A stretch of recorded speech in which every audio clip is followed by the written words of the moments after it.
Bonjour et bonsoir à tout le monde, à toutes les filles et à tous les garçons.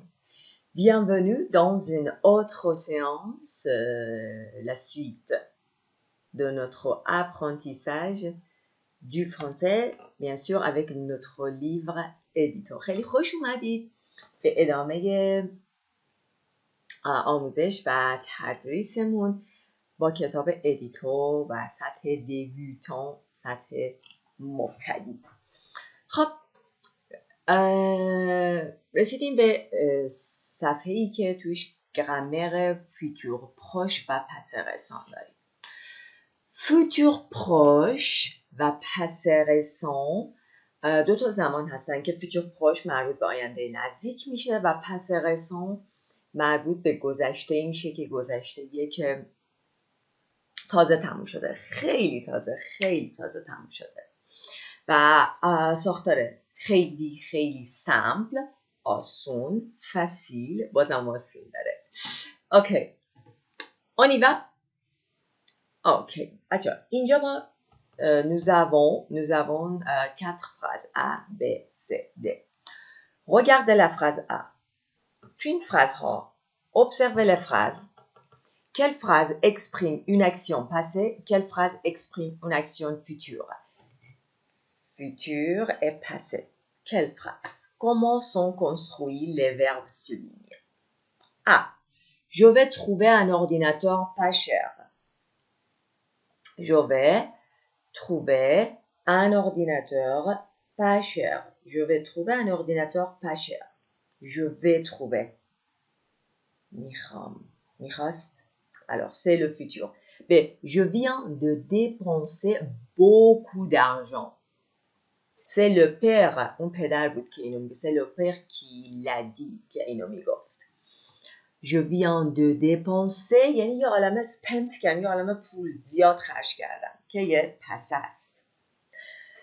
C'est nous allons faire de bonnes affaires. Nous allons, futur. Bravo. Et tu viens de faire de bonnes affaires.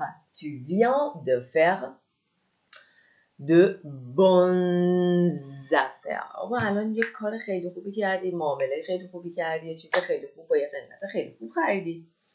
C'est le passé. چجوری فهمیدم؟ بر اساس اون دیالوگی که خوندم. خب حالا ما میتونیم بفهمیم این فوتورها که جمله ا و جمله سه هست فرمولش چیه؟ میبینید je vais trouver و nous allons faire. چی مشترکه entre ces deux phrases? C'est le verbe aller. D'abord, on a conjugué le verbe aller et ensuite, on a mis le participe passé. L'infinitif ببخشید. بعدش infinitif گذاشتیم. اولین جمله‌ای که در این جمله اولین فعلی که صرف شده بچه‌ها چیه؟ فعل ال است. خب B et D. Je viens de dépenser beaucoup d'argent. Tu viens de faire de bonnes affaires. اینجا فعل مشترکمون venir درسته با دو. خب بریم ببینیم که فونکسیونمان چی میگه و فرمول اصلی چیه برای اینکه من بتونم یه جمله رو به آینده بگم، البته فیوتور سمپل، فیوتور پروش یعنی آینده نزدیک و جمله رو به پس رسان بگم. این گذاشته ای که همین الان تموم شده. Fonctionnement. Le futur proche et le passé récent. Complétez les règles. Pour exprimer une action future, on peut utiliser le futur proche. Alors, c'est quoi la formule? Verbe aller au présent plus infinitif. Exemple. Elle va faire les courses. Elle va faire les courses.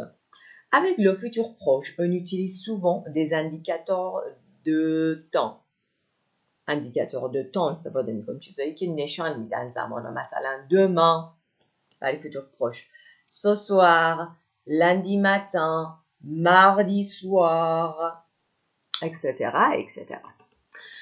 Pour exprimer une action passé proche, گذشته نزدیک, dans le temps, on utilise le passé récent. Récent, همون recent انگلیسی اخیر. passé récent. فرمولش چی بود؟ بر اساس اون جملات بالا venir de verbe venir au présent plus de plus infinitif. N'est-ce pas? Par exemple, nous venons de vendre la voiture. Nous venons de vendre la voiture. ما ماشینو تازه فروختیم. کی؟ پس récent. بچه با اینکه فرمولش خیلی آسونه ولی خیلی از بچه ها در کنجوگزون اله و وانیر ایراد دارن و در حالت منفیش. Alors, qu'est-ce que vous devez faire? Vous devez tout d'abord maîtriser la conjugaison de ces deux verbes. در ابتدا باید کنجوگزون این دوتا ورب رو کاملا روش تسلط کامل در حالت خبری و در حالت منفی داشته باشید. Alors, conjuguer le verbe au présent, au futur proche. Ça, ce sont des exemples et des exercices à faire.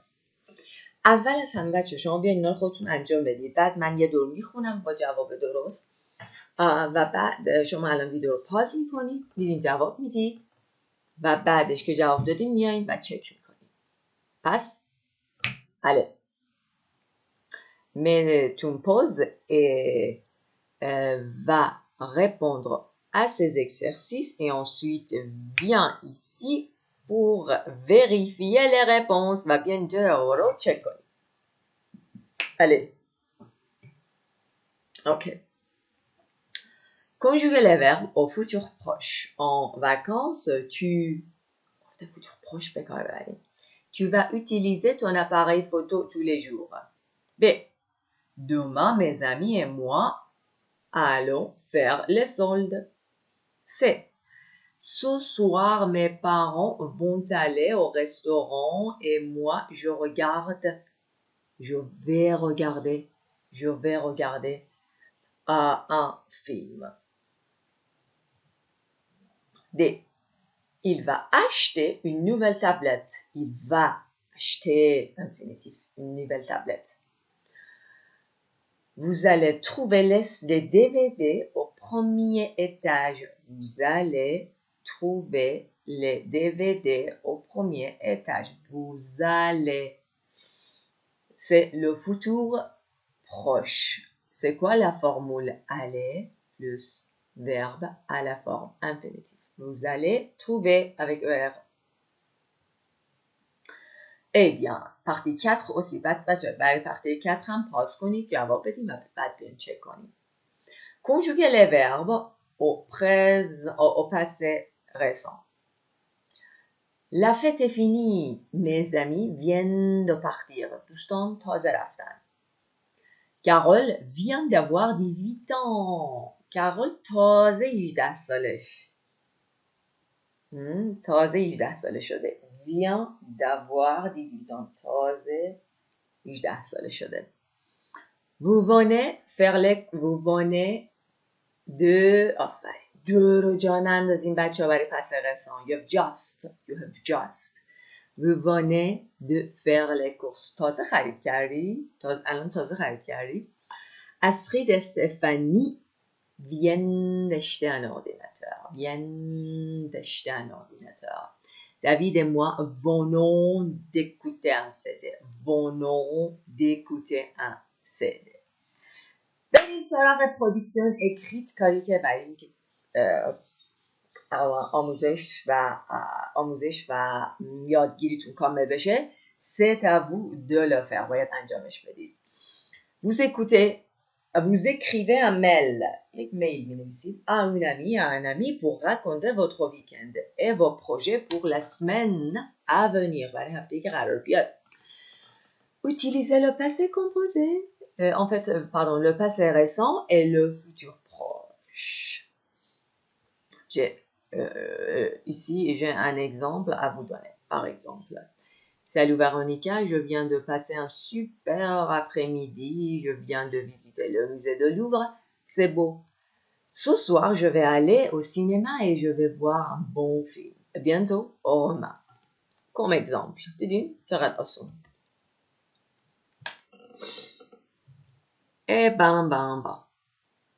پنج سویوانت کتابمون از کتاب ادیتور یکمون بچه ها در این unité یه دیالوگ داریم. C'est quoi بچه ها؟ Document partie F. Partie F. Rendez-vous aux objets trouvés. قرارمون در قسمت اشیاء گم شده پیدا شده. aux objets trouvés. اشیاء پیدا شده. aux objets trouvés. Regardez cette affiche. Ce sont des objets trouvés. Un parapluie, un téléphone portable, boucle d'oreille, des clés, des lunettes, une valise, un sac à main, ça qu'est-ce que c'est? Une château, je sais pas. Et la dernière photo, c'est un vélo. C'est un vélo. Ok. Et voyons, il y a une liste ici. Les objets trouvés, ce sont 2065. Comment on prononce ça en français? 2065 manteaux et vestes. 1760 téléphones portables, 1196 porte-monnaies et portables, 1131 sacs à dos پیدا شده, 1121 sacs de voyage, sac مسافرتی یا sac ورزشی, 990 valises, 990 valises, چمدان, 697 foulards روسری و اشارپ, شال گردن پیدا شده, 634 شاپو کلاه و بره از این کلاه گرم پیدا شده و 622 چی پیدا شده؟ لونت. اینا ابژه هایی هستند که تروبه شدن. لیست ابژه تروبه ها. خب اما اینا به چه کار میاد؟ Ça sert à quoi? Ok, il y a un dialogue à écouter. Ce sac à dos est de quelle couleur? Ce sac à dos est de quelle couleur? چه رنگیه؟ Et de quelle couleur? Alors, vous êtes prêts? On va écouter le dialogue. D'accord? On y va? C'est parti. Laisse-moi. Une petite minute. On y va. Page 70. Document F. Document F. Rendez-vous aux objets trouvés. Dialogue 1. Personne suivante. Bonjour madame. Bonjour monsieur. Je cherche un sac à dos perdu jeudi dans le métro. Oui. Ce sac à dos est de quelle couleur? Rouge et jaune. D'accord. Quelle est sa taille? Grand et rectangulaire. Ah oui, la forme, c'est important. Je vais voir et je reviens. Je vais voir. Regardez, c'est ce sac? Ouh, il est lourd. Ah oui, c'est ça. Oh, c'est super. Et tout est dans le sac. Mon portefeuille, mes lunettes, mon écharpe, mon ordinateur portable, mes livres. Voici un document officiel à signer. Madame, ce sac à dos, ce portefeuille noir en cuir, ces lunettes marron, cette écharpe rose et verte, cet ordinateur portable et ces 2 livres sont bien à vous? Oui, monsieur. Parfait. Signez ici, s'il vous plaît. Signez ici. Ok, vous voyez, c'est un dialogue entre, je sais pas, un policier, un agent et une femme. une femme qui a perdu ses affaires, qui a perdu son sac à main, n'est-ce pas? Son sac à main کی به دستیشو گم کرده. اوکی، این کمپرانسیون ژنرالتون بود بچه. اول از همه متوجه شدید که چی میگه به صورت کلی. Et maintenant, on va répondre aux questions détaillées. قرار به سوالات جزئی جواب بدیم. Deuxième écoute. Où est la femme? Où est la femme? کجا بود؟ La femme est au service des objets trouvés. Elle cherche un sac à dos. N'est-ce pas? Comment est le sac à dos? La taille grand.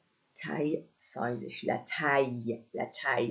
La forme, rectangulaire, مستطیل بود. Le poids, lourd. Le sac est lourd. Bale, parce que dedans, il y a l'ordinateur portable. Touche, laptop بود. La couleur est jaune et rouge. زرد و قرمز. بچه‌ها اینو قطعا شما باید چند بار اگه سیدی شو دارید، اگه میایم و این پیستاشو دانلود میکنید که چه بهتر، میتونید چند بار گوش بدید. ولی ما در این ویدیو فقط میتونید یه بار برای شما بذاریم گوش بدید و شما میتونید این کاری که میکنید اینه که دوباره برگردید دوباره گوش بدید، دوباره برگردید دوباره گوش بدید. و آخر کتاب هم بچه‌ها ترانسکریپسیون، یعنی درج شده، متن شده، نوشته شده، یه دیالوگ ها هست. اگه کتابو ندارید میتونید دانلودش کنید و نسخه پی دی افش رو ترانسکریپشن حتما ببینید بعد از اینکه چندین بار گوش دادید. خیلی کمک میکنه به صحبت کردن. قطعا فقط نگاه کردن اونقدی موثر نیست که گوش دادن چندین بار، چون هر بار تقویت میشه براتون. و در آخر ترانسکریپسیون رو نگاه کردن و اون قسمت هایی که متوجه نشدین رو گرفتن و متوجه شدن خیلی بهتون کمک میکنه. اوکی، on y va. بریم partie vocabulaire. D'accord, complétez les objets dans le sac ou leurs caractéristiques. D'après ce dialogue, son dialogue, un portefeuille noir بود en cuir, charme. Des lunettes, quelle couleur? Marron. بچه attention, رنگ marron نه فمینن میشه نه اسم پلوریل میگیره. خیلی خودخواه، خود مغرور و اصلا هیچ تطابقی نمیکنه رنگ marron. Une écharpe شالگردن rose et verte بود. صورتی و سبز. Un ordinateur portable et deux livres. خب nous avons ici quelques formules pour décrire un objet. اینجا ما چند تا فرمول داریم برای اینکه دکریخ کنیم، توصیف کنیم یک objet رو. Par exemple, c'est un pull vert et bleu. Vert, pullover. Pullover این رنگی و اون رنگی. La voiture est grande ou la voiture est petite. Le sac à main est carré. مربع. Le sac est carré. Le sac est rond. Le sac est rectangulaire. Le sac c'est lourd. Le sac c'est léger. Lourd, c'est un adjectif masculin. Lourde, c'est un adjectif féminin avec E à la fin. Léger, c'est un adjectif masculin. Et légère avec E à la fin. Bon, au آخرش میشه féminin.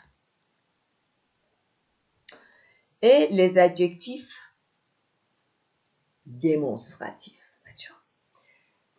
Qu'est-ce que ça veut dire les adjectifs démonstratifs?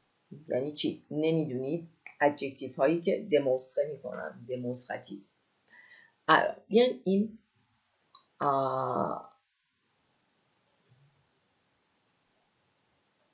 سوالات رو ببینیم به عبارتی جملات. Je cherche un sac à dos. Ce sac à dos est de quelle couleur? je cherche un sac à dos. حالا این sac à dos چه رنگیه؟ ce sac à dos. Ce sac à dos est de quelle couleur؟ ب. Madame, ce sac à dos. کدوم sac à dos؟ Quel sac à dos؟ Ce sac à dos. Ce sac à dos این کیف کوله. Ce portefeuille noir en cuir, ces lunettes marron, cette écharpe rose et verte, cet ordinateur portable, ces 2 livres sont bien à vous. Sont bien à vous. Vous voyez. Alors, adjectif démonstratif, ça sert à démontrer, ça sert à montrer quelque chose. به درد این میخوره که بگی این بابا cet ordinateur bla bla cet in this one that one this book that book this table those tables حتی فمینن هم در فرانسه داریم. ببینید ce sac masculin و مفرده ce sac à dos portefeuille هم masculin ce آورد اما لونت فمینن چی آورد؟ سه لونت اشارپ بچه چی بود؟ فمینن بود با 2 تا ت آورد. لیور مسکولانه سه 2 لیور سه. بر این اساس ما میتونیم این جدول رو کامل کنیم. سنگولیه داشتیم مسکولن یا فمینن یا پلوریل مسکولن فمینن. برای مسکولن گفتیم سه بر اساس کتاب. Par exemple, ce sac, ce portefeuille. Féminin, cette valise, cette écharpe. Et pluriel, میگیم ces livres, چه féminin, چه masculin. Ces lunettes avec S. Mais attention. یه قسمتون مهمترین قسمت و چالش برانگیزترین قسمت که بچه ها توش ایراد دارن. بچه ها گفتیم ce بعدش un nom masculin et singulier میاد یعنی یک اسم مذکر و مفرد CE بس همینطور که میبینید. خب ایناش ست با 2 تا ت بعدش سنگولیه میاد و فمینه. درسته؟ حالا من ممکنه توی فرانسه به یک کلمه بر بخورم که با وایل یا با اش شروع میشه ولی مسکولانه. اگه بخوام عموما براشون سو میذاشتیم. درسته؟ میگفتیم سو مثل این سو سگ. اما سگ و پورتفوی کیف پول با کنسون شروع شده نه با وایل یا اش. وایل ها بی صدا ها بودن.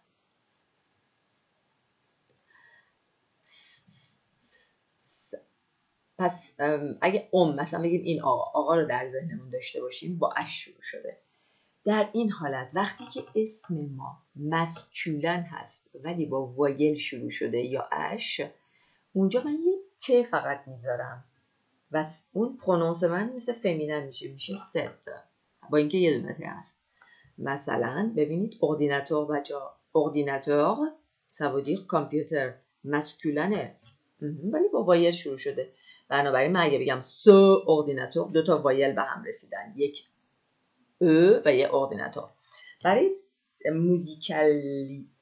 که موزیکال تر باشه آهنگین تر باشه پرونانسیون من فرانسوی‌ها گفتن اگه مسکولان بود اسم بعدی و سنگولیه بود تو یه ت بذار فقط یه ت که با فمیننا قاطی نشه. شاید در تلفظ یکی باشه اما یه دونه ت هستش در حقیقت. Par exemple, cet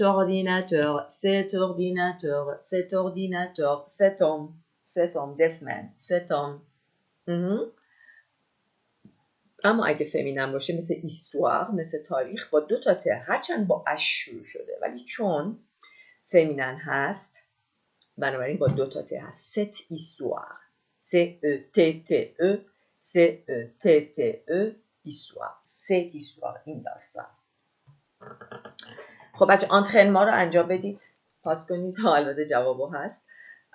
اگه کتاب داشته باشید یا اگه سعی کنید که خودتون بیشتر فوکس داشته باشید روی اینکه خودتون انجام بدین خیلی براتون مثمر ثمرتر هست و به قول فرانسوی ها c'est plus utile ça veut dire useful مفید utile. Ok, je vais lire les phrases. Ces perches à selfie sont vraiment inutiles. Perche avec S پلوریله. سه پرش از سلفی این مونوپات ها واقعا اینوتیلن، اینوتیل، بیفایدن. Cet hiver, je vais porter ces pulls chauds. بچه ها اینو ببینید. Cet hiver. بچه درسته؟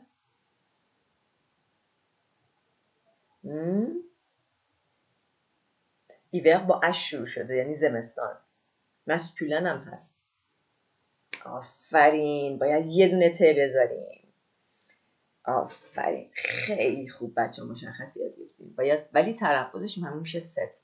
ست ایور، این زمستان je vais porter ces pulls chauds. من میخوام این پولوورهای گرم رو بپوشم.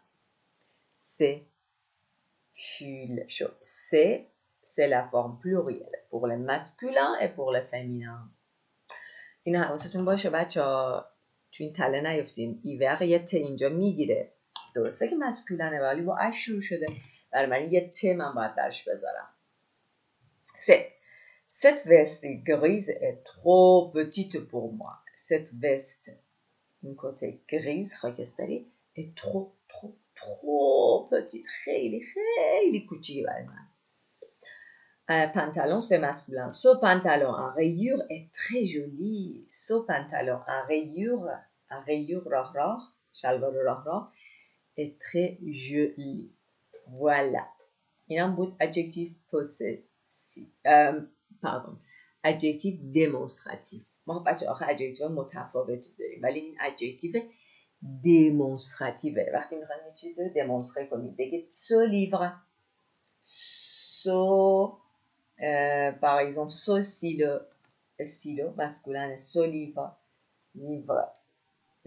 Par exemple, le livre Saint-Exupéry, ce livre est à moi. Ce stylo est à moi. Ce, d'accord? Et puis, la crème. Cette crème, cette crème est à moi. Portable, masculin. Ce téléphone portable est, par exemple, c'est de quelle couleur? Marron. Vous voyez, on utilise pour démontrer adjectif. مثل adjective عمل میکنه. هرچی اسممون masculin باشه adjective démonstrative masculin. اسممون féminin باشه adjective démonstrative féminin. برای هم بهش میگن adjective démonstrative که خیلی پرکار بوده. Vocabulaire, les objets technologiques et les objets du quotidien. d'accord. اشیاء روزانه که باشه ازش استفاده میکنیم. Les objets technologiques. اشیایی که تو این vocabulaire یاد میگیریم. L'appareil photo دوربین. appareil photo numérique. الان همه نومریک دیجیتاله. appareil photo. appareil. بچه تلفظ کنید. appareil photo. Le CD, le DVD, le CD, le DVD, le lecteur MP3. همون CD. چی میگفتن؟ دستگاه CD که CD میخونه دیگه. اینی که الان MP3 میخونه.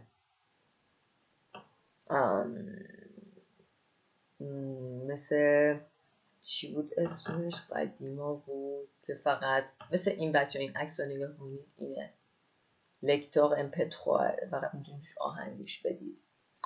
La liseuse numérique بچه این فوتو 3 لیزوز نومریکه مثل تبلته ولی میتونید خاصیتش اینه که فقط میتونید کتابای الکترونیک بخونید. کتابای نومریک. لیزوز از لیر میاد یعنی خواندن. La liseuse numérique. La montre connectée. C'est comment on dit?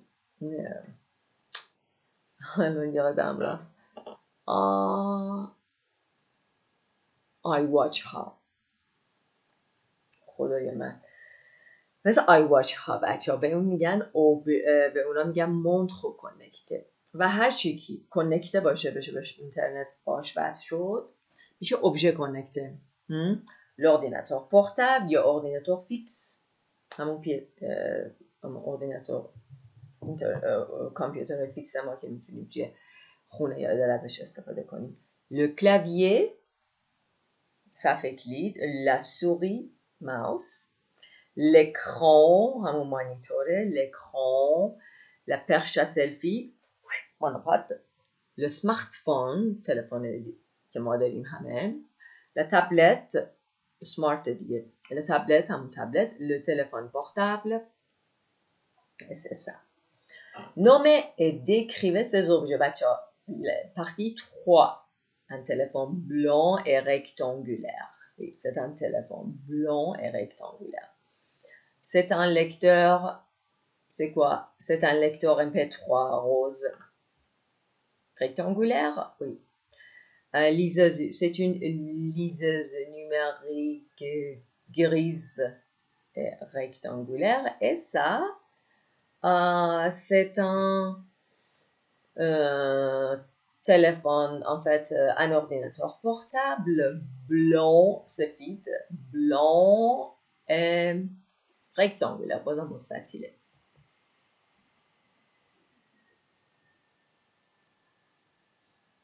bon retrouver les objets c'est pour écouter de la musique بچه چی بود برای écouter de la musique c'est un lecteur MP3 c'est un CD c'est un lecteur MP3 ça sert چقدر اینجا ملات خوبه بچه‌ها به درد تلفن میخوره ça sert à téléphoner c'est un smartphone c'est un téléphone portable c'est pour prendre des photos برای عکس گرفتنه c'est un appareil photo on peut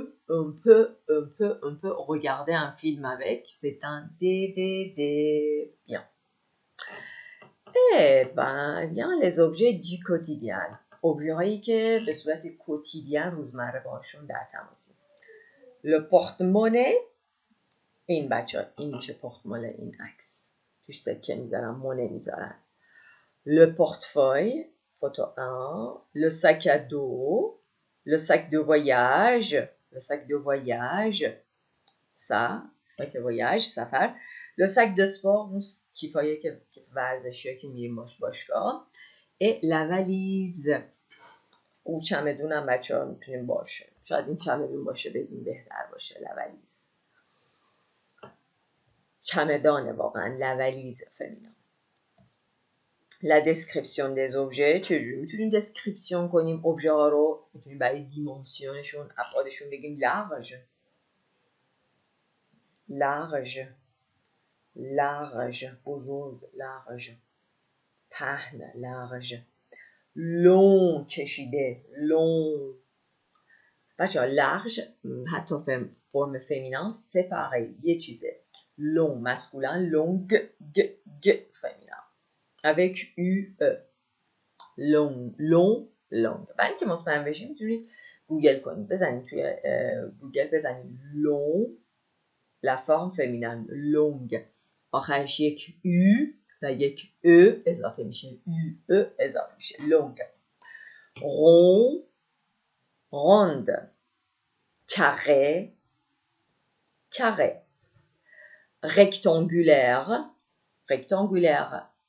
le poids lourde léger légère grande petit petite et bien ok partie 2 dites le contraire ce portefeuille qui fait poule est grand et léger ce portefeuille est petit et lourd ses lunettes sont petites et légères non ses lunettes sont grandes et lourdes féminin cette valise est lourde non cette valise est légère ok ce n'était pas difficile certes n'est-ce pas seulement vous avez besoin d'apprendre par cœur certains mots فقط نیازه که certains mots بعضی کلمات رو apprendre کنید par cœur با قلبتون یاد بگیرید یعنی حفظش کنید از بر کنید production écrite regardez autour de vous Vous voyez quel objet? Vous voyez quel objet? Écrivez la liste de ces objets et comparez avec votre voisin. La liste, par exemple, je vois un stylo bleu en plastique. En plastique. C'est léger, ce n'est pas lourd. C'est léger, par exemple. Je vois un carnet, je vois un petit carnet. C'est léger. C'est un carnet vert et c'est rectangulaire. C'est rectangulaire et ce n'est pas lourd, c'est léger. لیزون بچه ها میدونم که قسمت بعدی که دارم لیزونه. میدونم که شما لیزون رو میدونید توی این ترم، اما من خیلی سریع اینو بهتون میذارم گوش کنید تا ببینید که لیزون چیه. بذارید بهتون بگم بچه ها، لیزون البته خیلی بحثشو کردیم تو ویدیوها و مباحث درسی ابتدایی. بچه ها لیزون وقتیه که دو تا کلمه به هم میرسن. ابتدای کلمه دوم با وایل شروع میشه. با چی؟ با وایل.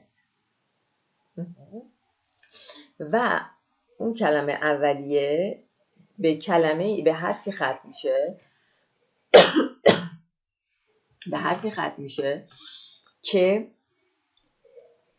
در حالت طبیعی خونده نمیشه، یا اسه یا زده که خونده نمیشه، ولی به خاطر این کلمه بعدی من با وایل شروع شد و قدرتمند شروع شد. این وایل میگیره صدا رو از اون حرف آخر کلمه اولی میکشه بیرون، یعنی به عبارتی قدرت و شجاعت حرف زدن رو با اون حرف آخر کلمه اولی میده. حالا بذاریم تو اگزامپل ببینیم بچه ها.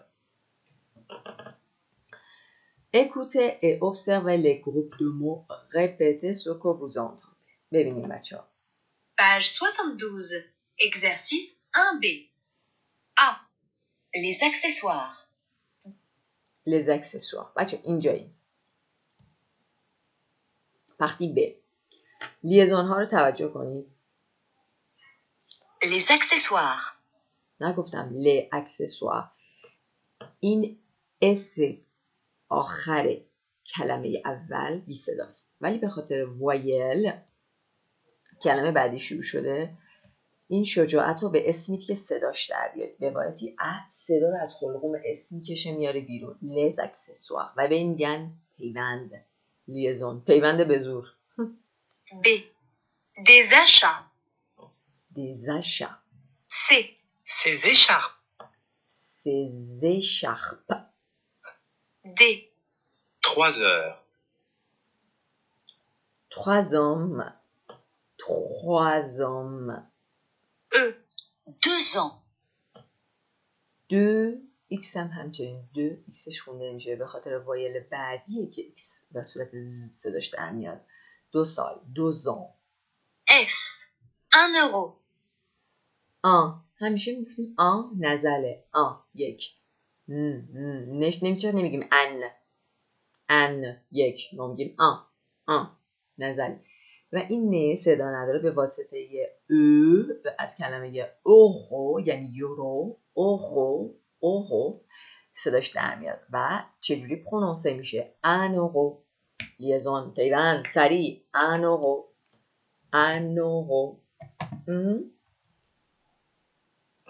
خب فونکسیونمون بچه ها قسمت هاییه که همینا رو بهش پرداخته در مورد لیزون. مثلا همین اینجا ببینید les accessoires, des achats, ces écharpes, 3 heures. یا اینجا بچه ها ببینید 2 ans, 1 euro, un hiver. اشک خونده نمیشه دیگه، یک زمستان. un hiver که به این عمل میگفتیم لیزون. یعنی چی؟ یعنی ا یا یعنی ب. بخونید ببینم. ا je fais une pause. B je ne fais pas de pause entre les deux mots. A c'est juste ou B c'est juste? Super, bien sûr B c'est l'option juste. Liaison, ça veut dire que je ne fais pas de pause entre les deux mots. Entraînement, c'est pourquoi vous appreniez mieux à prononcer liaison. Lisez les phrases à voix haute. Il y a des liaisons. Il y a des modes différents pour les femmes et pour les hommes.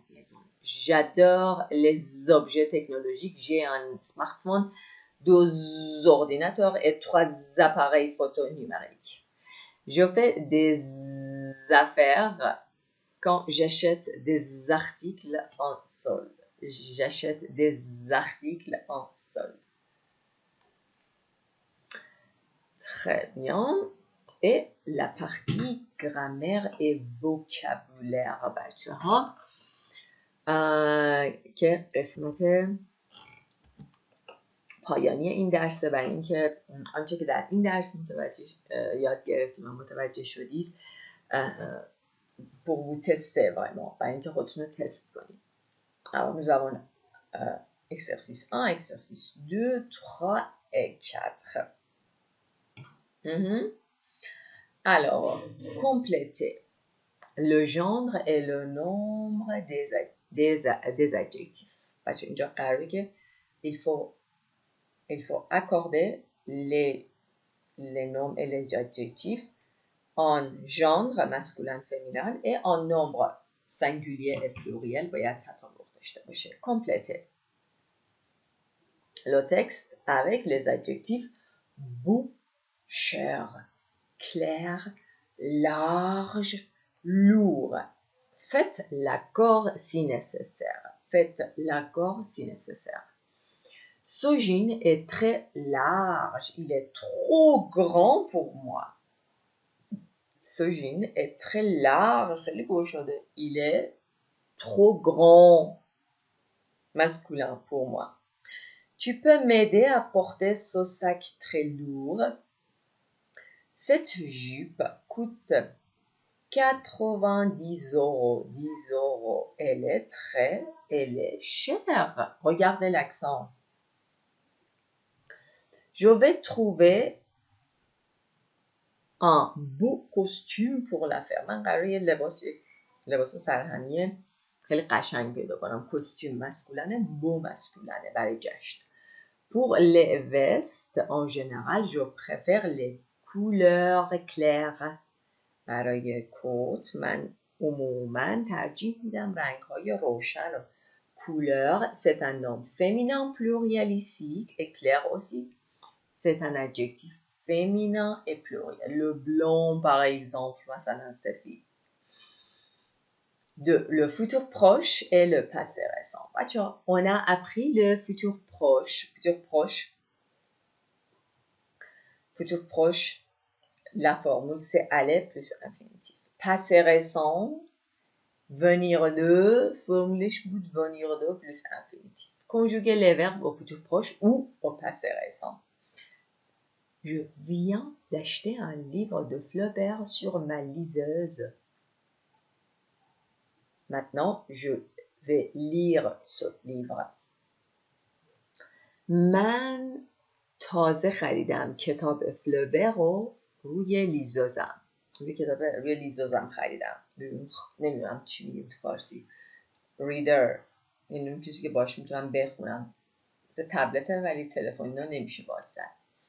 Maintenant, je vais lire ce livre. حالا که خریدم میخوام بخونم lire ce livre. Raphaël vient de voir un ordinateur en promotion sur internet. Raphaël دیده voir کرده یه ordinateur en promotion که روش آف خورده بوده sur internet. Il va retourner au magasin demain pour en acheter un. Il va retourner. اون میخواد برگرده. Au magasin demain pour en acheter un. برای اینکه از اونها یکی بخره. از کدوم اردیناتور ها؟ چند تا؟ یک. Ils viennent de dépenser 127 € pour un appareil photo. Ils n'ont plus d'argent. Ils viennent, اونا تازه خرج کردن 127 € dépenser کردن spend کردن خرج کردن برای چی؟ pour un appareil photo ils n'ont plus d'argent fallait avoir دیگه d'argent ندارن دیگه پول ندارن nous allons voir un défilé de mode demain soir ça va être génial nous allons ما قراره ببینیم voir کنیم un défilé de mode comment on dit défilé de mode catwalk هم catwalk قدم زدن مد نمیدونم قراره یه défilé de mode رو ببینیم فردا شب ça va être قرار خیلی عالی بشه قرار خیلی خوش بگذره ça va être génial خوشه بچه ça va ça سوژمون و فعل ال است بچه هم باید مصدر بکنم ça va être génial tu viens de faire les soldes je peux voir tes achats tu viens de faire les soldes تو اومدی سولد کردی سولد انجام دادی یعنی تو آف خرید کردی tu viens تازه توی سولد خرید کردی tu viens de faire les soldes faire les soldes یعنی تو حراج و آف خرید کردن tu viens de faire les soldes je peux voir tes achats je peux voir tes achats میتونم خریداتو ببینم ok بریم partie 3 la météo complétez les phrases